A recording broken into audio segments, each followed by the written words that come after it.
Carolina State and Tennessee State and Vanderbilt, and it was the same story. I've been very fortunate to run into good people to work with. That's what makes it go. And the personalities like the Gentrys and the Merritts and the Temples, and I've been very fortunate. You know, Coach, I think that the death of Coach Gentry sort of will sort of give us all an opportunity to sort of reflect upon what he's been able to do. He was a great man.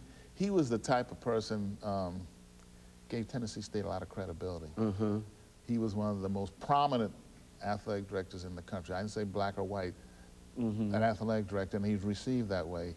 He was the type of guy, when he went to NCAA convention, when he got up on the floor, he had everybody's ear, because they knew where he was coming from. He had credibility, and I think he gave athletics at Tennessee State credibility. And one of his great things was to get Tennessee State in the conference, and I think they're reaping the benefits of that now by getting in the OVC. And OVC, I think, is the greatest thing they've ever done. When I was there, when we went to Division I, we were independent, and that's like kissing your sister. You couldn't get ball games or anything. They're in a conference now. You have a schedule. See, in January and February, when I was there in Division I, we couldn't get any games. And OVC, I think, is a great conference, and they have a great commissioner in Dan Beebe. And I think they're reaping a lot of benefits. And so there's been quite a benefit. As a matter of fact, it was Coach Gentry who came out of retirement. That's right, to get him in the OVC. He was a dreamer. He had a lot of dreams. So he had always had an ambition, to get into that. Get to that conference. And got him in a conference, and I think that's where they're surviving. And there's interest. You have a league and you have a race going on, and there's a lot of interest.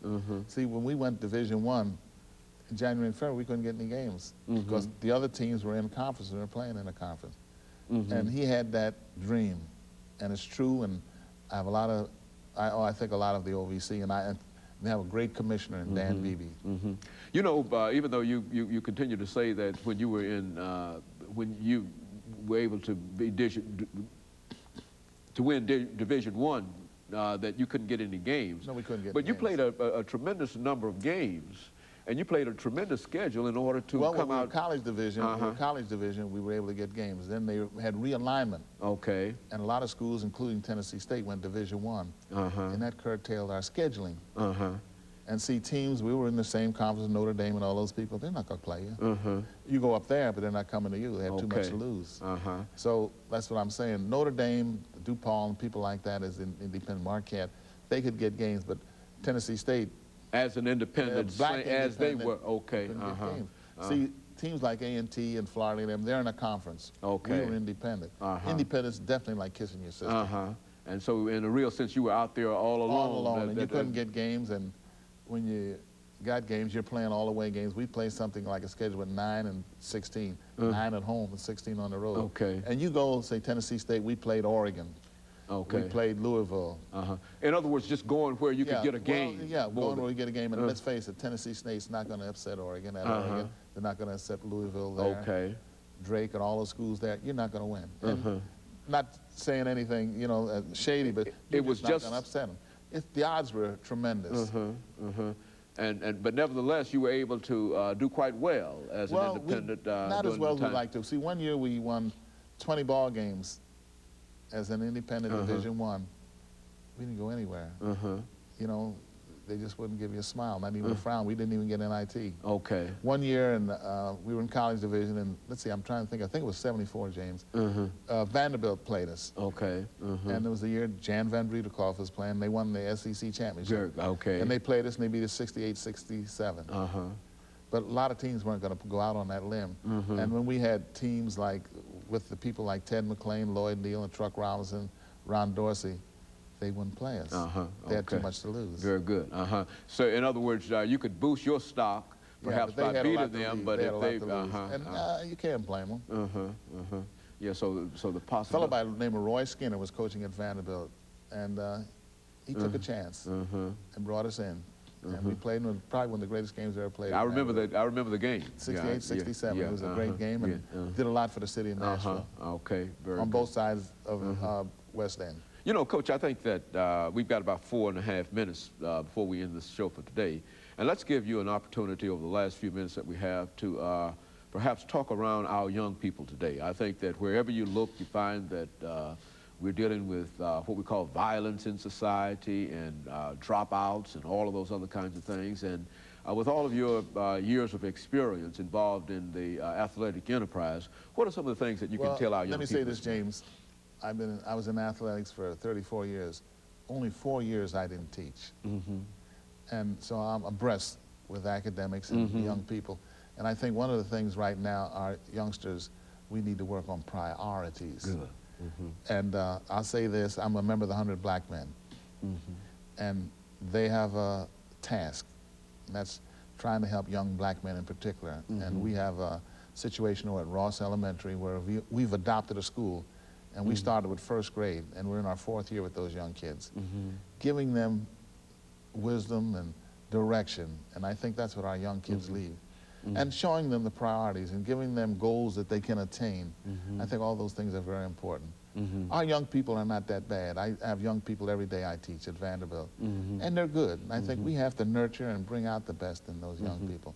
And I think our young people in particular, and not only the male and the female, they all need role models and guidance. I think we need to extend ourselves and serve as positive role models for these young people. I think that's very important. A lot of our youngsters come from the one-parent household, and we need to extend ourselves as a community. You and I and other people in our community need to extend ourselves and help these young people. I think they want direction, and I think young people want discipline. You know, I think you mentioned the 100 Black Men that you're part of. Now, give us a little information over the last couple of minutes we have in reference to that. Well, that's one of our goals, to help steer the young black male in particular in the right direction. And we've worked that way. We have about, close to 50 members. And we've dedicated ourselves and our time and our money in this direction. Like I mentioned, our biggest task right now, we're working with Ross Elementary and have a great principal over Miss Calloway. And I can see the difference in the 4 years that we've been over there, mentally and physically with these young people. And the young people actually respond to... they respond. They want it. You know, one thing, it's a funny thing, everybody wants a hug. Everybody wants to feel like they're somebody. You know, we need self-esteem. You and I, we need self-esteem. And to give those kids some self-esteem and to make them feel good about themselves. I think that's essential. Well, Coach, we've got about a minute, and let me take this opportunity to thank you for bringing all of that information to us this morning, and to allow you over the last few minutes a few seconds that we do have, to perhaps make some final comments in terms of anything that you'd like to leave us with. Well, James, I've been in the people business all my life, and it's always great to work with young people in particular. That's my life. That's, I guess those are the things that I love. So being around people, young and old, and working with people to see them live most and serve best. How's that? And you're still active in terms of the NBA scouting. Yeah, I'm still scouting for the NBA. Still scouting for the NBA, and you've got a hectic schedule in terms of trying to move from collegiate environment to collegiate environment. No problem. No hectic schedule at all. No problem. Okay. See, I'm teaching, and then on weekends I work with the NBA. Okay, and Coach, let me thank you for coming by and giving us that excellent information this morning. And let me encourage you to tune in again next week for another informative edition of Comments. Thank you and good morning. So we got